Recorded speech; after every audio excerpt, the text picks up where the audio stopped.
Alan, you better have good intros for us. What do you mean intros? Where you give Parker and I little adages. Dude, I haven't done that in I'm just saying it's the end of the year. February. It's the end of the season. Better come up with something good. It's Yemi Bakayoko. Oh, yeah. Samina Mina. Edward Mende. Samina Mina Sam Sadate. He comes from Senegal.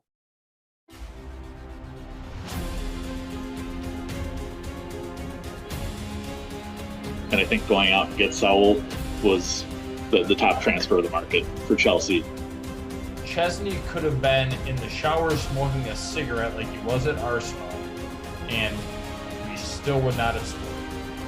My rants have been fueled by Scotch. Don't get it twisted. Big Rom. Man, fuck you. In Roman we trust, right? You and me are gonna have a battle royale about Jorginho and diving.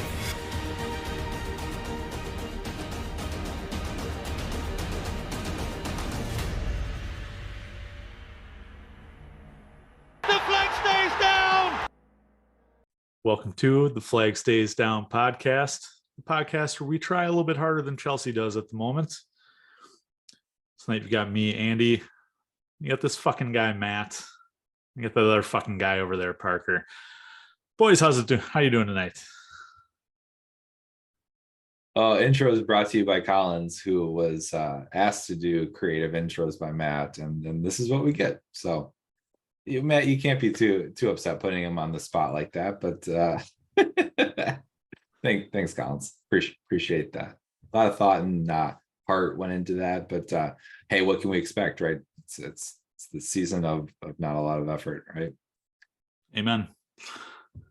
Oh, so life is good. Was in Chicago yesterday and this morning. Shout out to my bro who got engaged. So we were there celebrating as a family, which is just wonderful. So congrats to him on a surprise well executed. I'll say that. So he did the whole proposal, and then we are all waiting for dinner, and it was a really fun night. So all vibes on that side. We were in a good mood, and I got home this morning, so I still get to enjoy some of my Memorial Day and keep at it on that front. So all's good in my land. How about you, Matt?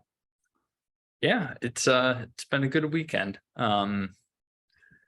We had my son's baptism today. I was able to go out and golf yesterday for the first time all season. So hit some good shots, hit a lot of bad shots, but hey, we were golfing, so all was good. Got some family in town. But yeah, no, everything is going well.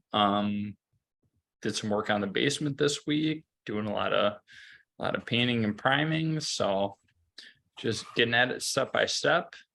Those of you watching on Twitch, yes, I do know that I still have to finish the wall behind me. I'm working on it.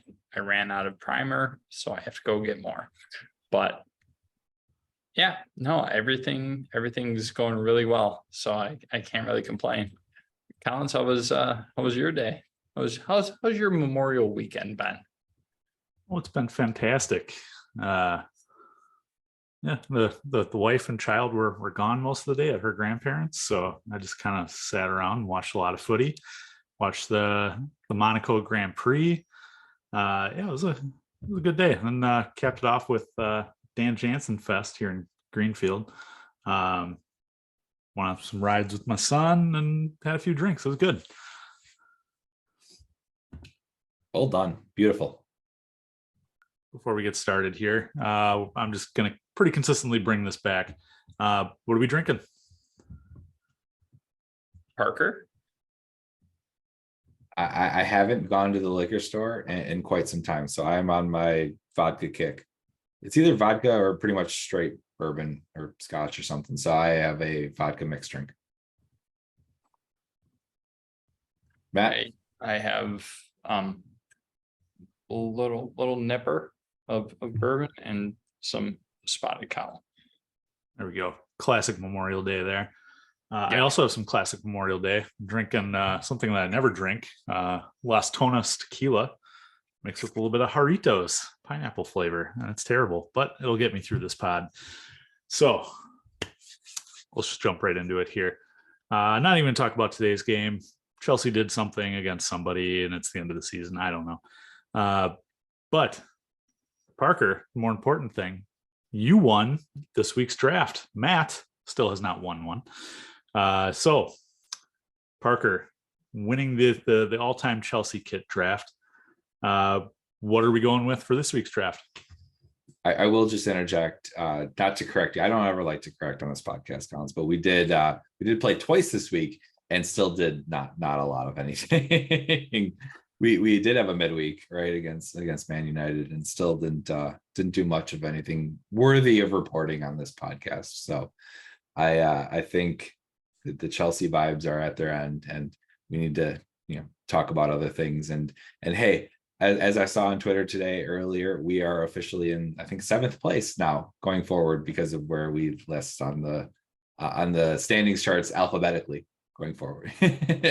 Almost in those Europa League spots. We're good. Exactly. So I had no plan coming into this pod of what I was going to do, and I came up with something on the fly. I have no idea if this is a good idea or not, but I figured we could do a all-time Chelsea 5-a-side draft.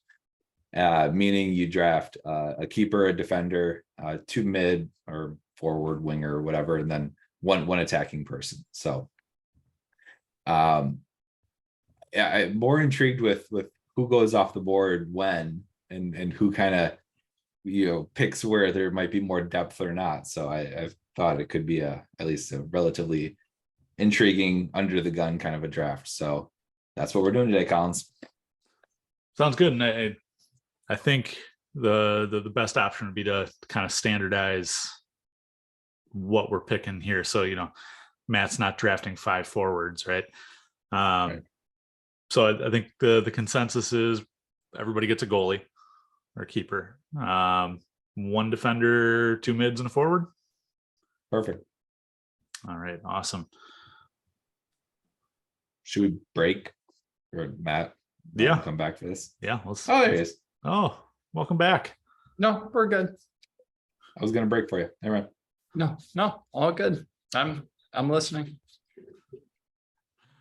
All right. Well, Matt, since you took last in this week's poll, you get to draft first. You can draft any position, any round. You just have to end with those. All right. I will take Didier Drogba. For obvious reasons, right? I feel like I don't even have to explain that choice. Go ahead, Collins. All right.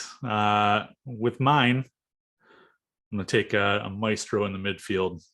I'm going to go Cesc Fabregas. I really wish we were doing a snake draft where I could pick twice here. But I'm gonna pick the position where I think we have the least amount of all-time depth, and I'm gonna take Petr Cech. Outside of striker, where I think Matt, you win that round. All right, so off the board in the first round, Drogba, Cesc Fabregas, and Petr Cech. Matt, back around to you. Who are you taking in the All second right. round? So for me, I'm gonna go with. Can I ask a question before do we consider Eden Hazard a forward or a midfielder? Mid. I will take Eden Hazard. Drogba and Hazard, solid tandem there. Let's see. For my second round, give Cesc a little protection here, but also somebody who can handle their own, dribbling, passing, all that in the mid. I'm gonna go Michael Essien. I like that pick. I'm going. John Terry. Captain, leader, legend. Build from the back. I've got Mourinho as my manager in my formation because I'm very defensive minded here. Solid spine right there.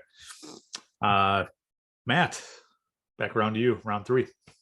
Thiago Silva.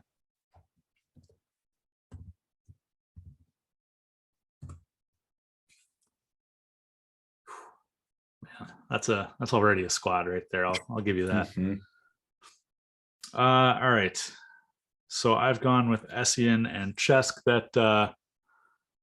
That completes my mid. I feel like the forward I want is not going to be drafted by Parker, so I'm going to hold off on that. Keeper, I've got a couple options. So if Matt takes one, I think I'm good with the other. So I will go defender here. Reece James. I was going to draft him as my forward. All right. I mean, Benny Chills is still out there, so It's fair. It's fair. I know this man is not very high right now in Chelsea lore, but that's no. because of his managerial career. And so give me Frankie Lampard. Super Frank. Parker's just going with the 2007 team right here. Yeah. We won a lot. Fair. Judge me. Very fair. All right, Matt. So you've got Drogba, Eden Hazard, Thiago Silva. Where are you going with your 4th pick? Makalele.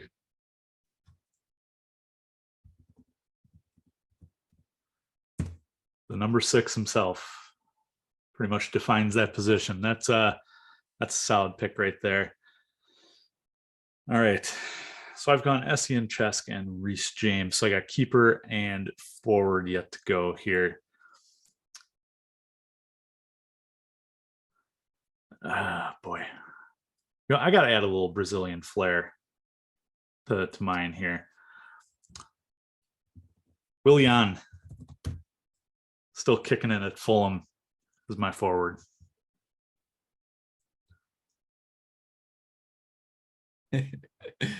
I want to say Samuel Eto'o for my forward. You have to.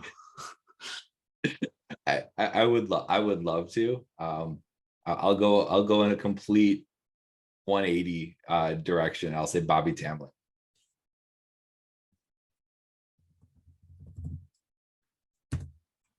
Kicking it old school there. Solid. Bob, yeah, when you're talking about a forward and goal scoring, I mean, it doesn't get much better than that. Right. I'll give you that. All right, Matt, you and I both have keepers to go here. So you take yours first. Collins, I am going to give you a gift. I will take Carlo Cudicini. Okay. Very solid pick. Former LA Galaxy man. God damn it. You left me with the snake. I don't want him. Yep. Mendy. Do I want to win the poll or do I want to win the 5-a-side game?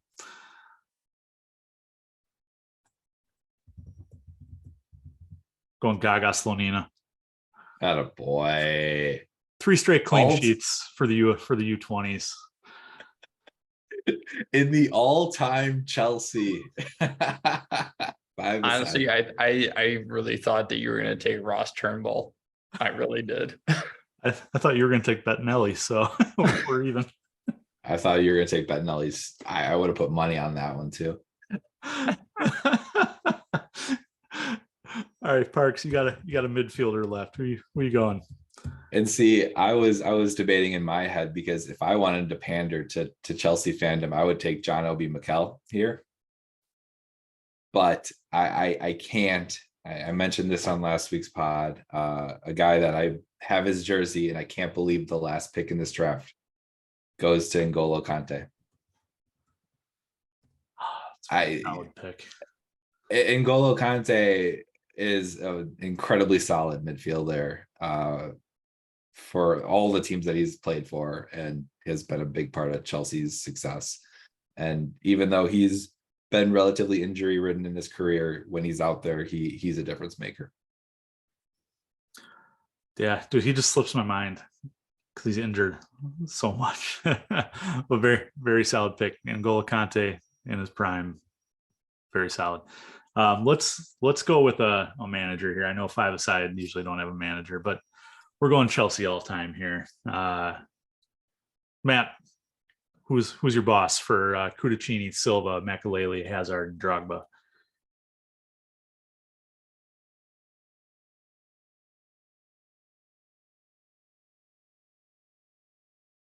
This isn't fair. This is after the fact. Matt frozen. He's frozen on my screen too. Well, We good? yeah, now you're here. We lost you for a minute. Yeah. No, all good. I'll take Mourinho. This is not part of the official poll. I'm glad, because I was looking at my team and I'm like, ooh, what fits this style? These playmakers. And it's somebody that would not win me many votes, but I'm going Maurizio Sarri. I'm honestly shocked you didn't take Jorginho in your midfield. I have the old Jorginho, Chesk. Oh, I thought you meant Essien. Parker. And see, I would have drafted Mourinho second had I known managers around the table, because I could have got the rest of my team. I guess I'll just go with Carlo Ancelotti and just call it a day. All right. Well, I won't include managers in the poll. It's just fun. No, you better, because you're gonna lose a lot of votes. Yeah. It's the unofficial official poll. All right. So make sure to check out our draft results on Twitter at FlagDownPod. Make sure to vote. And just a quick recap: Matthew took Carlo Cudicini, Thiago Silva, Claude Makelele, Aiden Hazard, Didier Drogba. I took Gaga Slonina, Reece James, Cesc Fabregas, Michael Essien, and Willian. Parker took Petr Cech, John Terry, Frank Lampard, N'Golo Kante, and Bobby Tambling. Overall, solid draft, boys. Well done. All right. Well, let's get to the fun part, which is not talking about Chelsea the last 2 games, but instead doing our end of season awards. I don't think we did the end of season awards last year. I think we just kind of gave Thiago Silva player of the season and called it a day. Collins, can you stop sharing your screen, Absolutely. please? Thank you.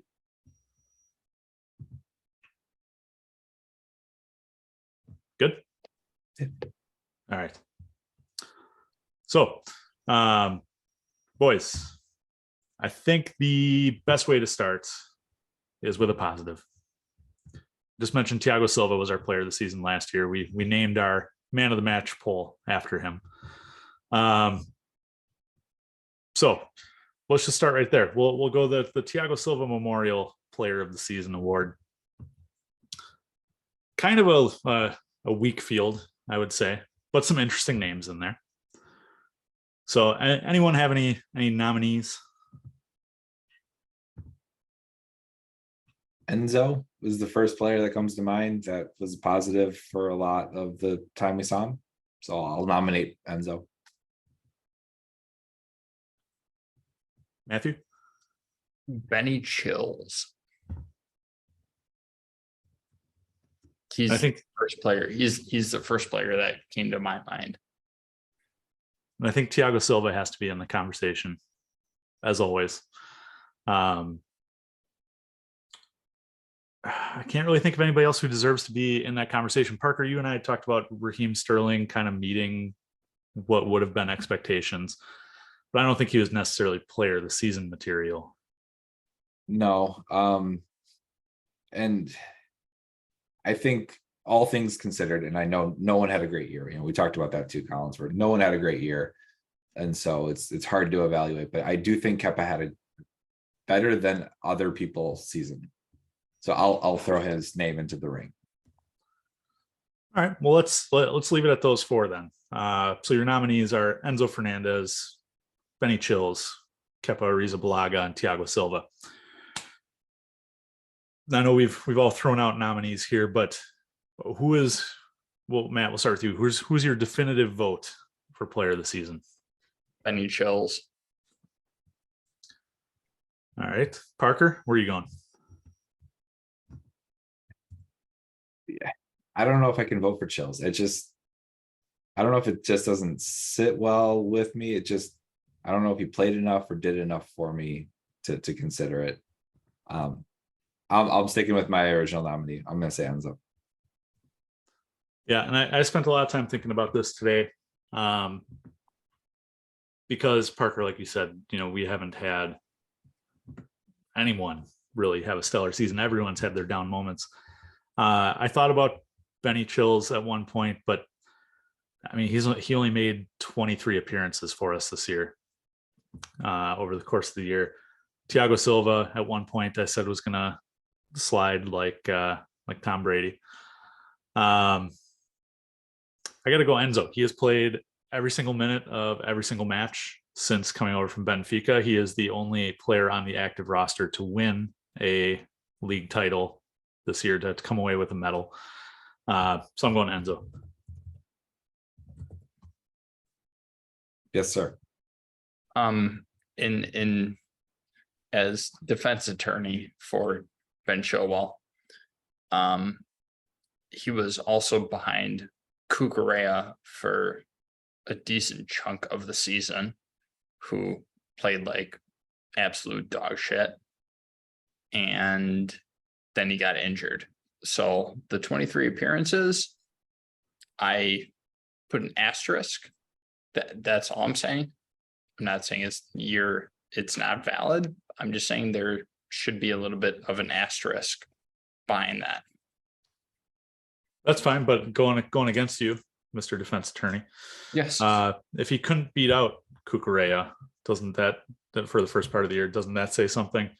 And second of all, then, if you're not going to talk about appearances healthy, couldn't you throw Chukwuemeka?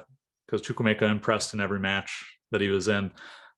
Lewis Hall impressed in the 6 matches he played. But we're not going to nominate them as player of the year. No, I don't think they should be player of the year by any stretch of the imagination. We'll get into your logic later on in our awards. Let's put it that way. To be fair, I think Chills is the kind of clear solid number 2. Like I think he had a great season, and I wasn't trying to take anything away from him with my comments. I really like, and I know Enzo, came in the summer. I just think he's a future leader. I think he played a big role, and I thought I saw more positives out of him than I did anything else, or anyone else, I should say. And Chills just didn't have as big of an impact on the team than he did, and so it was a close thought in my head, because I had thought about this a while too. Yeah, and Matt, I was really just giving you shit as well. Chills was my number 3. Thiago Silva was my runner up. He had a good year. It's just he wasn't there for a good chunk of it. All right. So, yep, go ahead. You're good. So split vote on that. Parker, I had you down as Enzo. Is that right? Yeah. Okay, cool. So 2 votes for Enzo, 1 for Benny Chills. Let's turn to young player of the season. What do we want to cut this off as? U23s? Your own definition. Okay. So yeah, young player of the season. Matt, start us off. Oh, go ahead. Oh, sorry. I would say 2 come to my mind: Lewis Hall and Noni. Benoit Badiashile comes to mind from mine. Those are all good choices. And I honestly didn't think a whole lot about this category. Because honestly, I think Enzo fits into that as well. But I hate to double dip with Enzo. So I think we'll stick with those 3 nominees. If you had to pick one between Lewis Hall, Madueke, and Badiashile, who's your young player of the season? So I'll defend Badiashile. I think in terms of impact, he got the most minutes out of that crop, and that might be because of the need of the position. But I think he has the biggest sample size to pick from, and I think we all have generally solid comments from when he's played. I know he's not perfect, and I know he has his moments as a defender, as a young defender in the league, but there was a stretch there where it looked like him and Thiago were like kind of this dynamic duo of we can do a lot together. And then when he was paired up with Koulibaly, he was still doing a lot. And I think most defenders have moments of weakness or moments of slip ups and things like that, and it gets highlighted. But for a young player to step up, relatively low profile, and perform at the level that he did, he very much surprised me this season, and he's someone who I want to see back. I really do like Lewis Hall and Noni too. So like it was hard. I'm just basing it on the sample size and the amount of quality I saw out of Badiashile over the season. I don't think there is a clear cut because each one of them have their own thing. I think for me, fine, I'll be biased. For me, it's Lewis Hall. I've been a fan of him for a long time, at least year and a half, 2 years, something like that. I like his game. I like the way that he plays. Even when I was watching the Man United game where we got absolutely shelled, he was whipping balls into the box and doing great things at a very young age. Noni, he is going to be damn good. He just, with the roulette table of managers that we had this season, he never got a chance to actually show what he can do. And now seeing what he can do and how he can almost Aiden Hazard an entire side of the pitch, right? Like he is able to just get defenders all the way towards him. He's able to draw all that attention. Is he as good as him? Not yet. Do I think he can be? Yeah, so questionable, but I think it's there. I don't think he got a fair shake this season, but I like what I've been seeing in the last few matches out of him. Badiashile, like, yes, he played great, but then he also had matches where he played terrible. And we're like, what the shit? I think he is somebody that still needs time to grow. And for me, Lewis Hall is doing it more consistently at a younger age. So he gets my vote. I gotta throw a couple honorable mentions out there that we didn't talk about. Conor Gallagher played the most minutes out of anybody 23 and under. Played that that role that Matt cherishes, the Ruben Loftus-Cheek, do anything, give it your all kind of role. Mr. Tryhard. Now I'm not nominating him. He's an honorable mention. Carney Chukwuemeka, I would also like to throw out there. Matt, you talked about somebody not getting a fair shake. He got screwed. I would completely agree with that.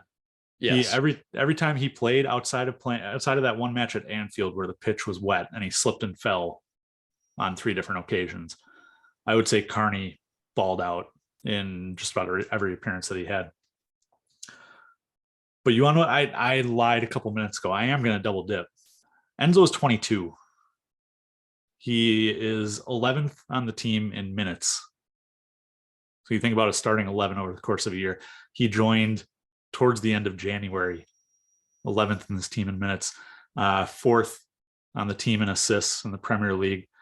We don't score a lot of goals, but it's still something. And every single match, even when we would say, oh, Enzo didn't have his best match, he was still in our man of the match conversations because he was that good. And Enzo, I'm going to double dip. Enzo is my player of the season and my young player of the season.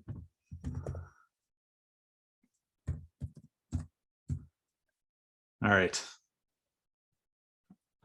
I'm going to switch my vote to Lewis Hall, because he's 18, and I was just looking up how much he actually did get to play this year, and it was more than I remembered. And I think a lot of that has to do with the last couple of matches, which admittedly I haven't watched as much of just because of work and life and things other going on in my life. But Body Shield actually didn't feature as much as I thought he did. Being 18, I'm giving my nod to Lewis Hall, giving the definitive vote to Lewis Hall. All right. So as a group, then we have voted player of the season as Enzo Fernandez. Young player of the year will be Lewis Hall. Next one, boys, you're gonna have to rack your brains here for a minute because we didn't score many of these throughout the year. But it's going to be goal of the season. Now that we've had some worldies this year, and if you need a minute, I can cut it out of the pod, but any nominees from you guys? Anything come to mind when I say goal of the season? I'll throw one out for you just right away while you guys are thinking. I can't remember who it was against. I'm gonna have to look it up. But the chip pass over the top from Enzo Fernandez that Kai Havertz then hits over the shoulder on a volley and scores. I watched that clip maybe 1,500 times. It was one of the most beautiful goals I've seen in a season that has been so sad to watch. It brought me at least a day and a half of joy. So I'm going Enzo to Kai. I think on the Chelsea Facebook page, Conor Gallagher won goal Against Crystal Palace. Yeah, one goal of the season, but here, I do love the goal that you threw out, Collins. I really do.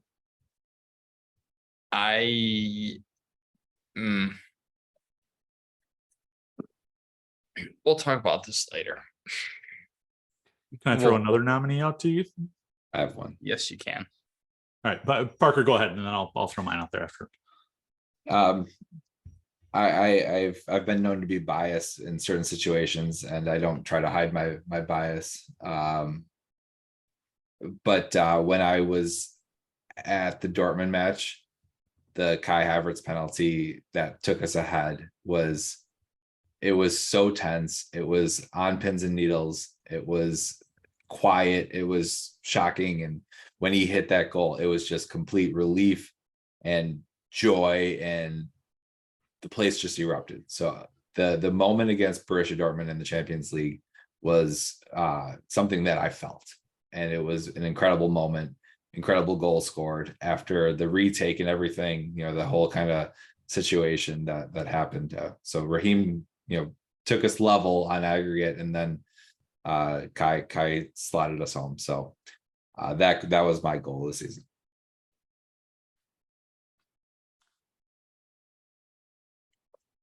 All right, let me throw one more out here for your consideration, Matt. Very early in the year, I remember driving. I think we were driving back from. No, we couldn't have been driving back from Parker's because there was a game that morning. I was driving back from Minnesota for this game from something else, but Playing Leicester at home. Kukurea with a weird cross that got deflected.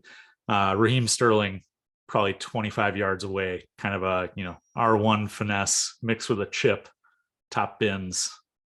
As we were already down a man, was also a phenomenal goal to start the year.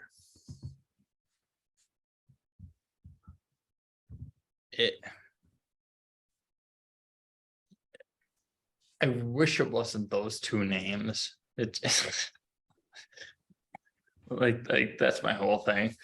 Like Kukurea and Sterling.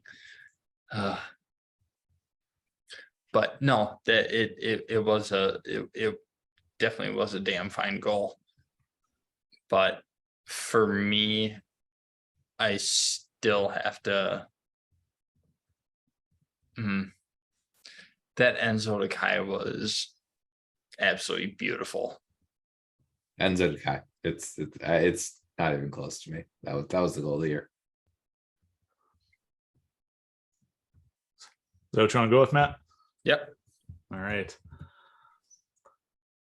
So goal of the year, Enzo Kai. Consensus. Parker, I do appreciate your nominee though, because I know being there in person can definitely intensify those feelings. It was a heck of a moment, even just watching on TV. Well, and I was in London for 10 days, like, and the build up to it, right? Like, I knew that game was coming. I knew that was, no matter what happened in the Leeds match midweek, it was everything going towards that Chelsea Dortmund Champions League. That's all we were playing for.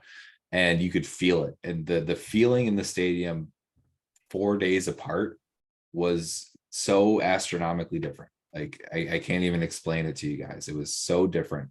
And being at the pub 3-4 hours before match time, like, everything was different about that Dortmund match. So everyone was on pins and needles. And so it was a blast. It was a blast. And the fact that we came out on top just meant everything. Well, kind of to build off of that, our next topic, I think, fits into that. And that's what is your favorite game of the season, best game of the season? And Parker, we'll start with you right off the top. I mean, that was it. I mean, it was, I just said it. It was everything to me. It was a moment I got to share with my wife, which was important to me as well, to experience it in real time. The city just felt alive. And, it was the one time I was really proud to be a Chelsea fan. And I wore Chelsea gear throughout my time in London. I got cursed at while I was in London. You learn how few Chelsea fans or few Londoners are Chelsea fans.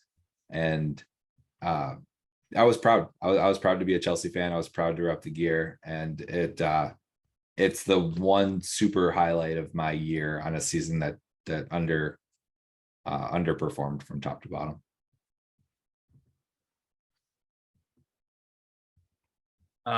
So for me, I would say today's match, because I didn't watch it and it's the end of the season.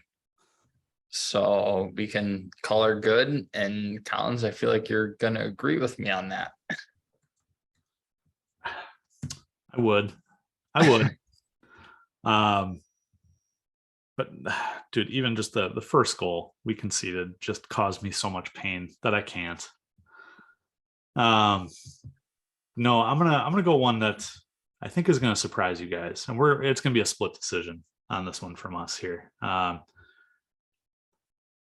Third match of the Champions League, AC Milan at home. We had drawn and lost the previous two. Potter took over 4 days prior, and he had his first match 4 days prior. Had never managed in the Champions League, never been to a Champions League match, never watched one. I was driving back from Wichita from work, and I sat in a parking lot and listened to the game in my car on Sirius XM. Fofana scores, Aubameyang scores, and I forgot who scored the third one. But it was it was that new manager bounce, and it was the excitement of, oh man, our season's about to be turned around here. And little did we know at that point that it would not be turned around. But smashing AC Milan after all those worries of we're not going to get out of this Champions League group after just 2 matches. And Fofana scoring was just fantastic. That's my game of the year.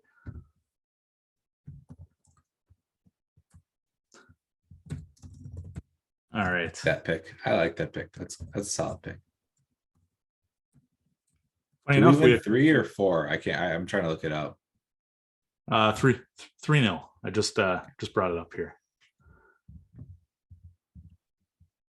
Funny enough, we picked all home games. Stamford Bridge got that magic. In a place that historically has been a fortress, wasn't so much this year. No. All right. Well, let's go with a callback on this one. This is going to be the Saul top transfer of the market. Boys, we have a lot of choices this year. Who's your top newcomer from the transfer markets? Collins, to recap, who did we bring in at the beginning of the season? Koulibaly, Sterling, Cucurella, Aubameyang, Chukwuemeka, Omari Hutchinson, and Cesare Cassette. Very good. So Cesare Cassette might be the pick in a few years. I mean, The looking back on it, the redo our end of season awards 5 years from now. exactly. He can't be considered today, but he might be in the future. Well, I'll start this one. And Oh, wait. I know. Say it. say what? I know who you're gonna pick. Say it. Well, I was gonna say I was about to triple dip, and I was gonna go Enzo. He's our player of the year, so he has to be our shit. top transfer. I think there's a lot of great choices, especially in that January class. But in terms of volume and in terms of immediate results, I think it has to be Enzo. I think Nkunku getting the Nkunku signing in February is going to be a big one. Andre Santos is going to be a big signing. Cassette is going to end up being a big signing. Madueke, Mudryk, they're all going to be big signings. But in terms of immediate results, I think it has to be Enzo. Parker. I wanted this, like my personal bias wanted this to be Joao Felix. I thought he was going to be a steal of a loan deal that got pulled off, but he didn't do enough for me to make that definitive. We still had to pay for that loan deal. It wasn't just like picking up his salary. We had to, pay a fee plus salary. So the sort of the cost plus what he delivered on the pitch, admittedly it wasn't enough. I think, if you rewrite the script and you do it 100 times and you shake the dice again, I think he's a success more times than he is not. But this season was a failure, and he didn't produce in a failure season. So, all I have to do is grade you on what you give me. I think Noni Madueke might be the signing of the year. But it's very hard for me to argue against Enzo Fernandez. I mean, he's been everything that was advertised, and he's someone who's young, who has leadership qualities, which I really appreciate. We talked about this a little bit pre-pod, just about the lack of leadership that this team has. I think he's a future leader of the team. I think he brings calmness. I think he brings stability. He's going to be a presence that we feel for years on. So not only looking forward, but looking at the sample size, for me it's Enzo. And I apologize for the repetitiveness of my comments, because I can tell Matt is not happy with that. Noni. That's all I'm gonna say. I Matt, I agree that he was like, that was a great pickup. What do we paid 25 million, 30 million for him? It's going to end up being a steal in the long term. And I think, when we look back on this, Parker, like you said, with Cassette, when you look back on it several years from now, you're going to say, wow. It's going to be like Cesar Azpilicueta. It's going to be like, wow, we got him for how much? Yeah. So it's a good shout by you for Noni.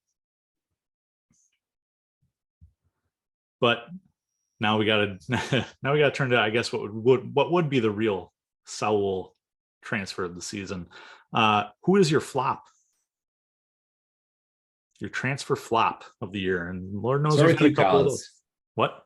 You can start this one off. Wait, Okay. it has to be a transfer. Yeah, because we have another category coming up that's for the whole team. So this is just transfer. Worst transfer of the year.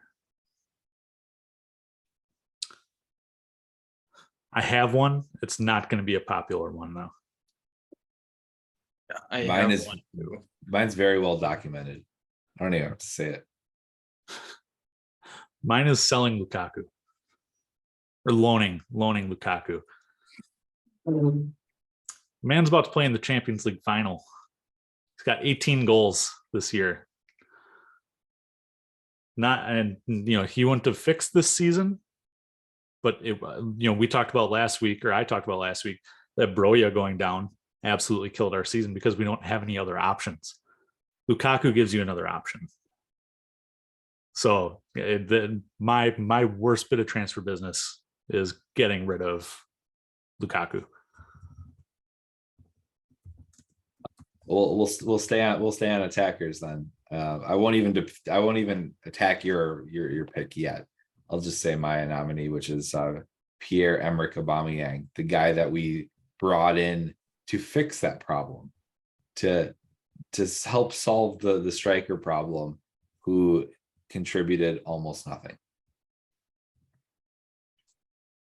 Also a very solid shout. I'll give you that. Very well documented. I didn't even think I had to say it. I figured you would have said that for me. I haven't laughed that hard in a long time. Oh, that's so good. Oh, my Lord. Transfer flop of the season. Matt, I know who yours is. Can I guess? You can guess. Mark Cucurella. Yes. Absolutely.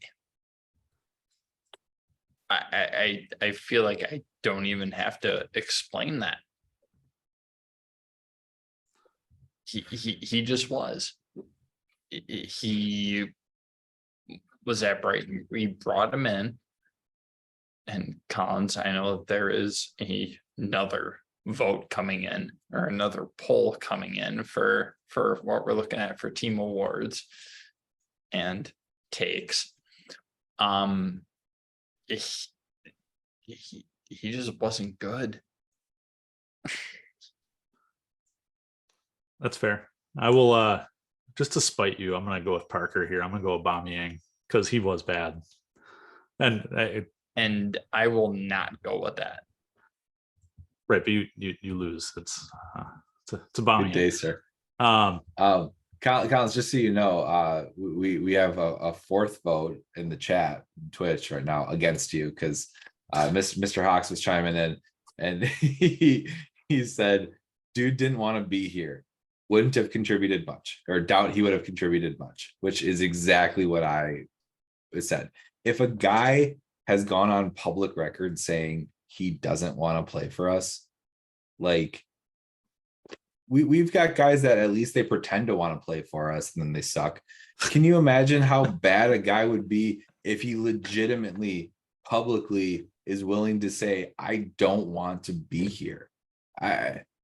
Like, when we talk about buy-in, and we have a sample size with Lukaku, which didn't go well, like, he doesn't want to be here. He isn't welcome here anymore. It's not going to fit. Like, and it's not the worst bit of transfer. Like, if we loaned him to Milan and finally find a way to like get him off of our books, that's going to be the best bit of transfer business we've done.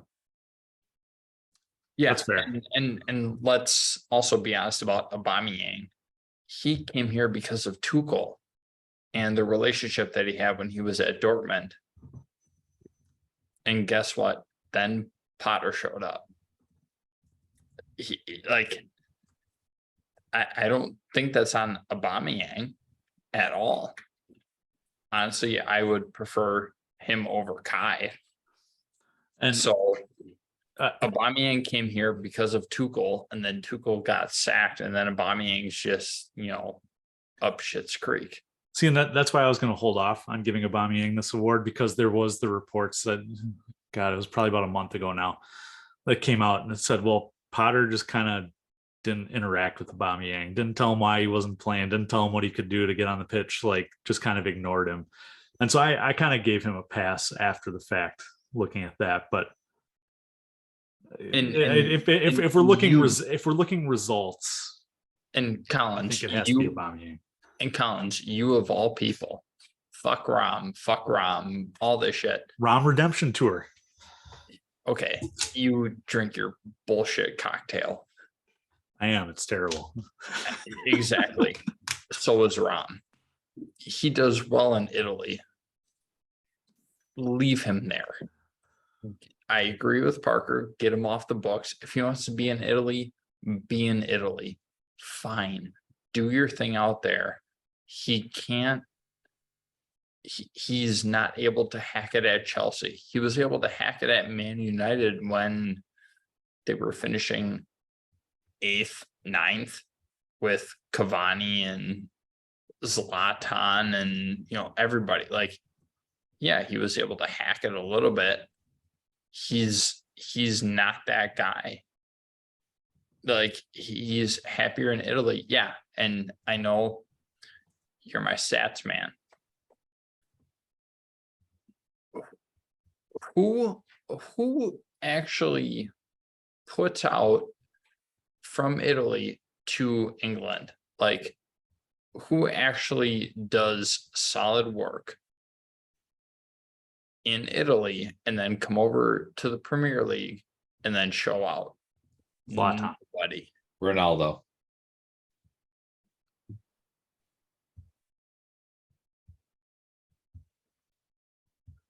And you All talk right, you're picking one unicorn out of the entire thing. you talk about Sorry, Lukaku sorry. as a you Sorry, talk about I Lukaku as a take that flop at United. He Ooh. contributed a goal in almost 60% of his games there. And I Yeah. am the stat guy, and I have it up right now. Yeah, with the help of everybody. He needs help. But the thing is, we saw him with Chelsea just spatch a bunch of shit. If he doesn't want to be here, fine. Send him off somewhere else where he can score 18 or 30 some odd goals in Syria. Fine. Get him off the books. There was no reason why he should still be on the Chelsea books at all. Completely And agree. Go ahead. I was gonna say completely agree. And I'm just looking up Aubameyang's numbers, which he played 550 Premier League minutes for Chelsea and scored 1 goal. And Kai played how many minutes and scored how many goals? Like 9 And in how many minutes? more, but scored a Yeah. lot more. Significantly more minutes. And 9 times the goals. I also just Because wanted on the Aubameyang wasn't on the pitch. Yeah. Half the time it looked like Kai wasn't even on the pitch. was he on the pitch? I rest my Yes, we- case.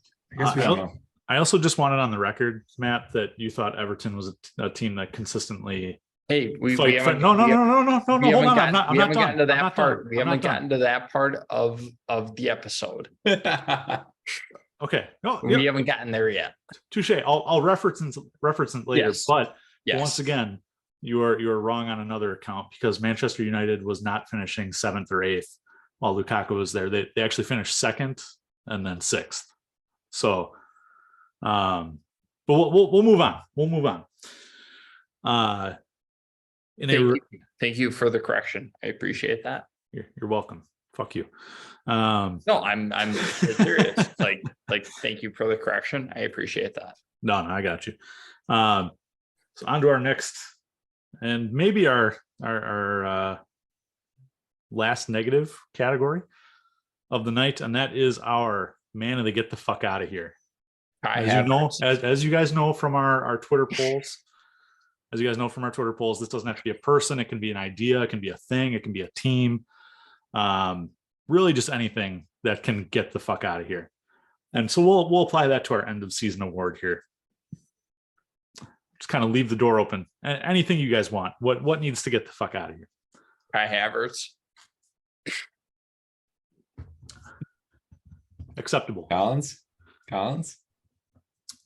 I'm just gonna say this team this year.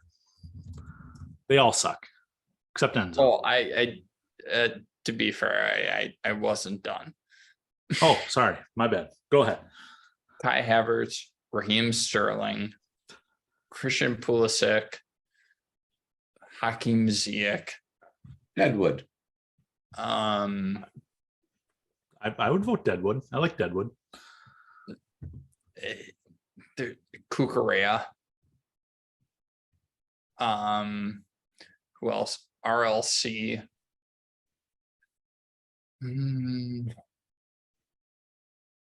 I have a soft spot for this one, so I'm not going to say get the fuck out of here, but Kova can gracefully leave. Mendy. Oh, he can fuck himself with a 10-foot pole. Bruno. We don't talk about Bruno. Sorry, I just wanted to make sure that I add that drop on this week's pod again. Very nice. Drink every time I say Bruno. To an extent,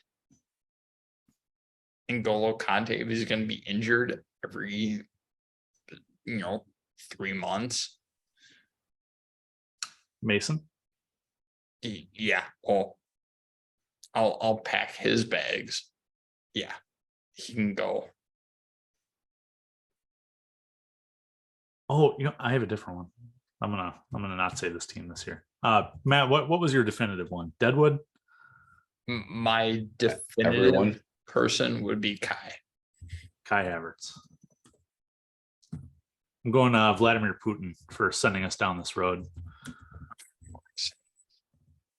Now we're gonna get canceled. We're not broadcasting Russia. I just checked on Apple the other day. If Bert Kreischer can make a movie about the Russian mob, then we can talk about him like this. As long as we don't talk about Bruno. I mean, I agree with Collins what you said. Like the war in Russia has kind of put us on this weird path. But I think a lot of what happened this year was in our control after a new new ownership and the path. And so part of me wants to say Graham Potter. But I don't want to pin it all on him. So I'm just gonna say weak mentality and overall like a lack of leadership. Lack of leadership can get the fuck out of here because I don't think this team has an active core of people that they can rally behind. I don't think they've got the leadership, that stability of players that people listen to in the locker room. And I think when you've got a squad full of young talent that all have big price tags, put on them, that egos can run wild. And if you don't have someone to put them in check, then it doesn't work out. And you kind of see this sort of free for all approach to the team and the club. And they can work out if people know their role and know what they're meant to do. But unless you have that enforcer or team chemistry where people really get along and they like each other off the pitch and they're friends off the pitch, stuff like that. And we saw like with the academy folks that all grew up together, like the Tammys and the Reeses and folks that were all like buddies, that they all hung out together. It they played for each other, and you saw that on the pitch. You saw them like going to bat for each other and wanting to help each other out. And this team looks as disjointed as a team looks. So without that lack of cohesion, it's you get results like you get. And the Premier League is too solid, too good, top to bottom, to take any week off. And if your weaknesses and your areas that you need help on get further exploited when teams kind of come to your place. All right. So to a category that I never thought we would include in an end of season awards show. Who is our best manager this year? You have 4 nominees: Thomas Tuchel, Graham Potter, Bruno Saltor, and Frank Lampard. All quality choices. I think statistically it's Thomas Tuchel. I don't know. Bruno was undefeated. Fair. Fuck you, but fair. Frank was undefeated. Oh, wait. Oh, So sorry. wait. No, he was just defeated. So can we all agree Tuchel was probably our manager of the season? What just process of elimination. Next category, says Matt. All right. These ones are next two, our final two are pod related. So people have been listening to our pod all season. We'll appreciate these. It's our best take and worst take. It doesn't have to be your individual best or worst take. It can just be a best or worst take from any of us over the course of the year. We'll start with the best take. Matt's ready for the worst take. So Parker, do you have a best take? I'll give it to you, Collins, because you were on the Potter out train before any of us. So I'll give you the foresight award, or the lack of trust award. I don't know what you want to call it, man. Lack of runway award. Yeah. But I mean, hindsight is 2020, and yeah, it doesn't seem like Potter was the right man for the job, and called that pretty quick. So I'll give you the best take award. Matthew, you got anything?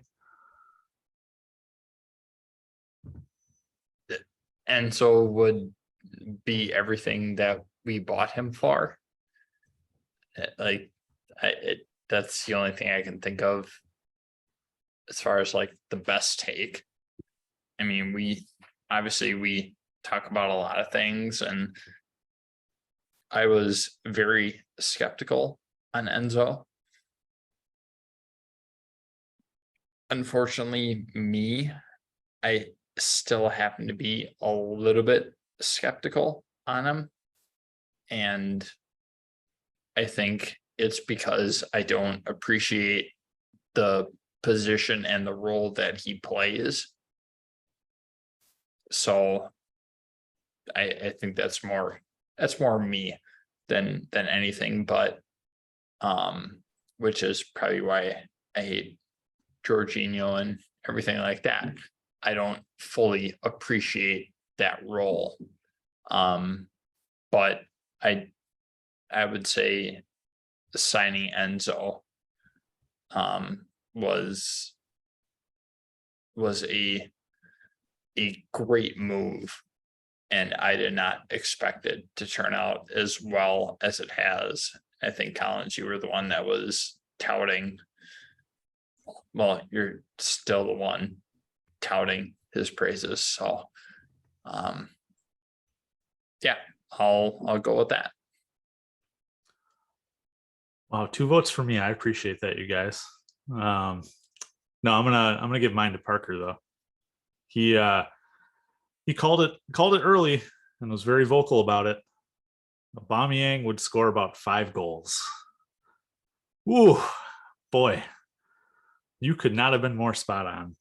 Props to you, Parker. Matt and I were both a little bit higher on that. I think I was higher than Matt. A little bit more optimistic, but Parker, you saw it from the get-go. I think that's our our best take of the year was Aubameyang is trash. Which, by the way, I think you said on transfer deadline day. So you called it within seconds. I hate to be right on that one. That sucks. That sucks to be right on. All right, Matt, we're on our final category of the day. Just want to give want to give thanks to the Academy and everyone who voted on these awards this year. But this is our worst take. Again, it doesn't have to be your own. It can be someone else's. Matt, I know you've got one lined up here. I've got plenty lined up. Okay, what are some nominees for the worst takes that have been made on the pod this year? Oh, sorry. Before you start, I want to give an honorable mention for best takes. Matt said that we would finish 6th this year, which was the lowest out of the 3 of us. Good job to you, Matt. You were closest. It's the only thing I've won. It's the only thing I've won this year. All right, worst take. Parker, let's start with you before Collins and I hash everything out. It's about to be a 4-hour pod. Parker, what's the worst take of the year? Oh, I thought you meant like start with me as in like you were gonna criticize me on my takes. No. My worst take is ROM Redemption Tour.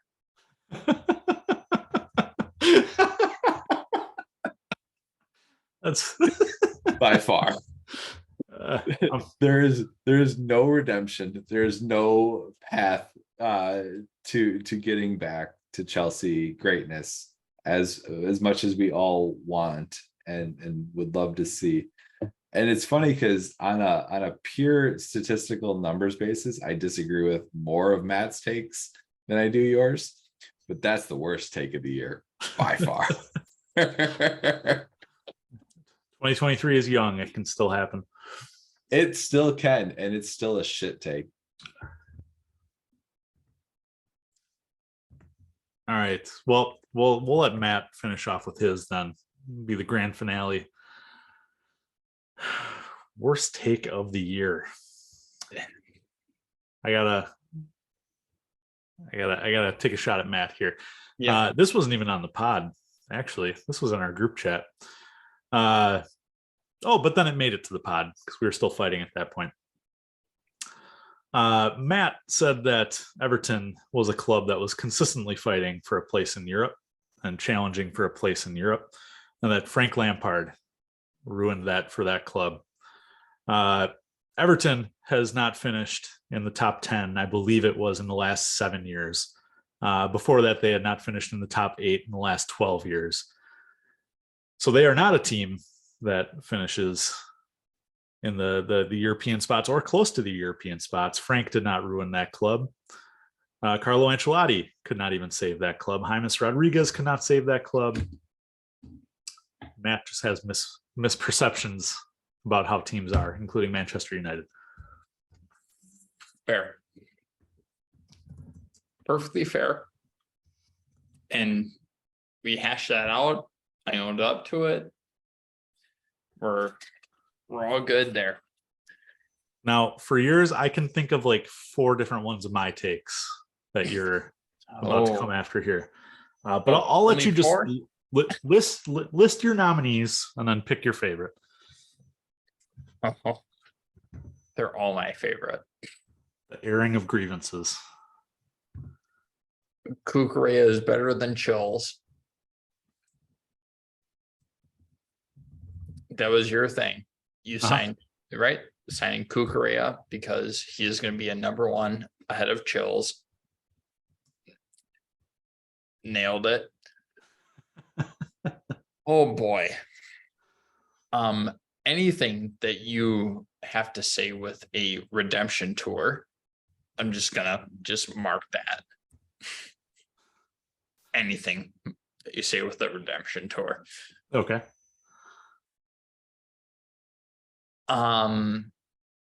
You and I talked about this, about Graham Potter coming in.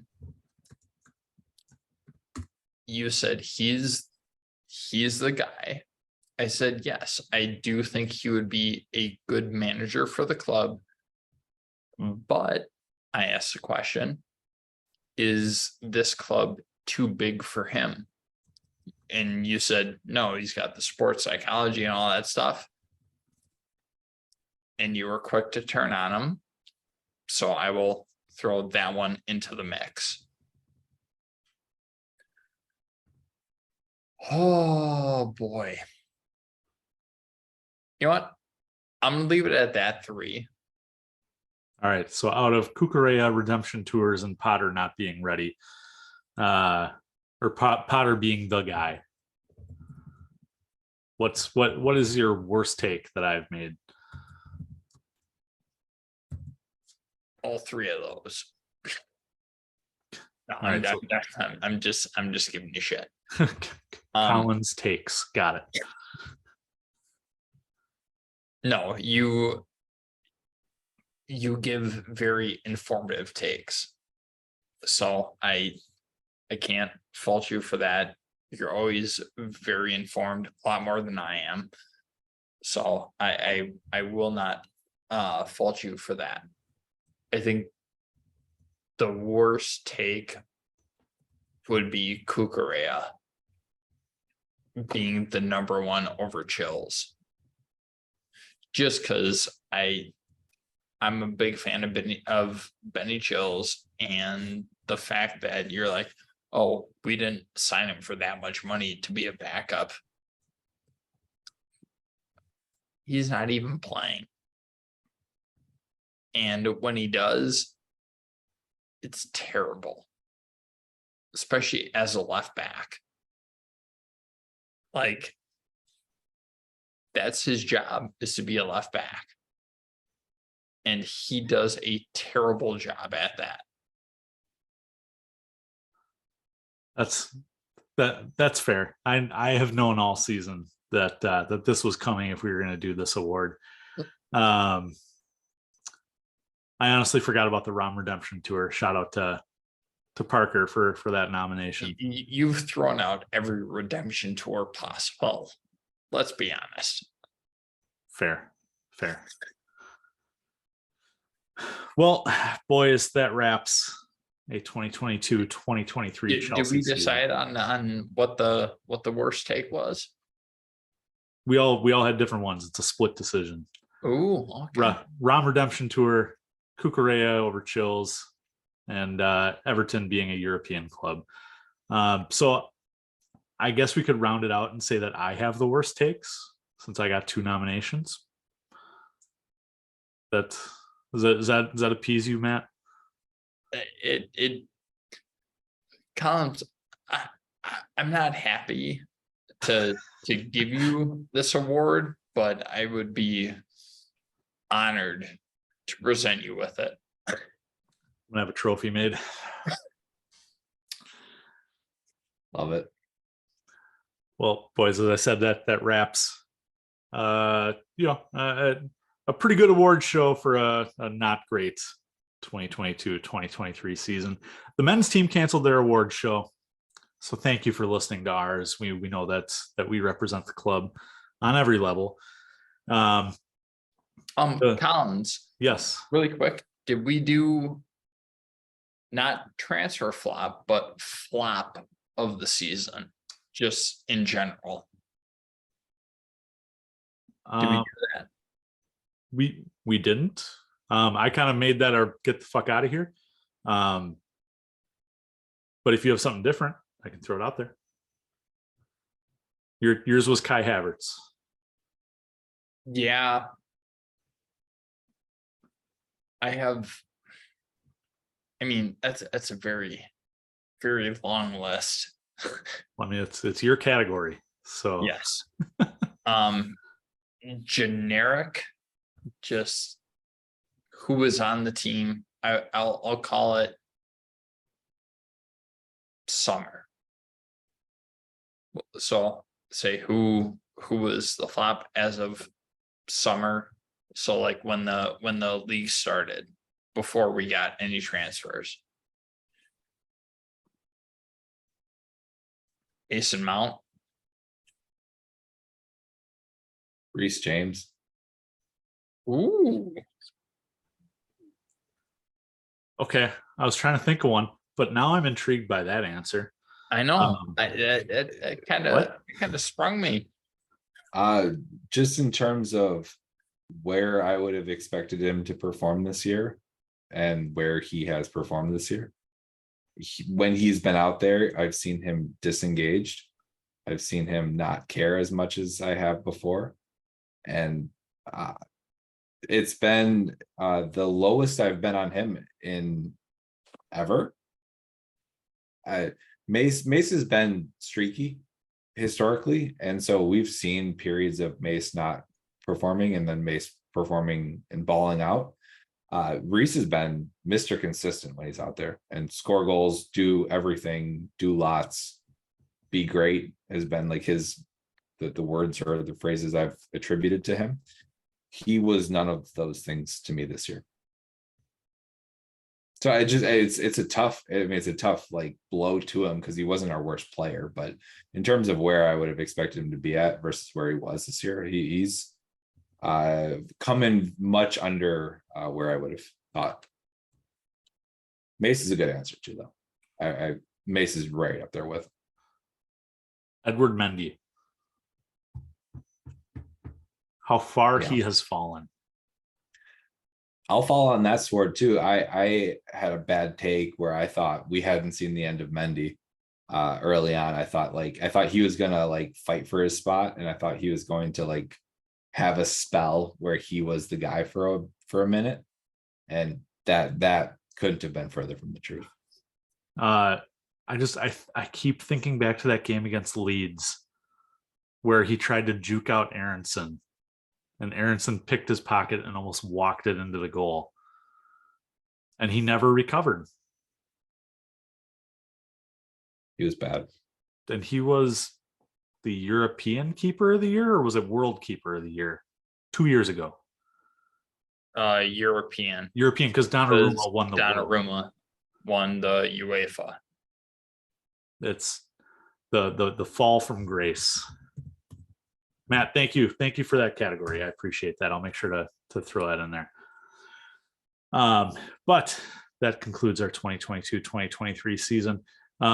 We have yet to decide exactly how we're going to attack this summer. We know that we want to focus a little bit more on local, Midwest, domestic U.S. soccer, football, whatever you want to call it. Don't have a schedule yet, though. But we're going to be posting a little bit more than we did last summer, which was 0 times. So make sure to subscribe, turn on those notifications, make sure you get our episodes whenever they drop. We'll make sure to shoot out any kind of blasts if we're going to be live streaming on Twitch this summer. But boys, I don't know about you. I'm ready for a nice, relaxing, carefree, Chelsea carefree summer. So I'm gonna raise my glass of tequila, my lemonade cup of tequila, and drink to that. I'll second that. I love that. All right. Well, for all the boys, for Matt, for Parker, for myself, thank you all for tuning in. Tonight we had a listener on Twitch, Mr. Hawks. Thank you for chiming in and joining us on the chat. Always appreciated, love interacting with you. And until our next pod, have a good one, everybody. Cheers, boys.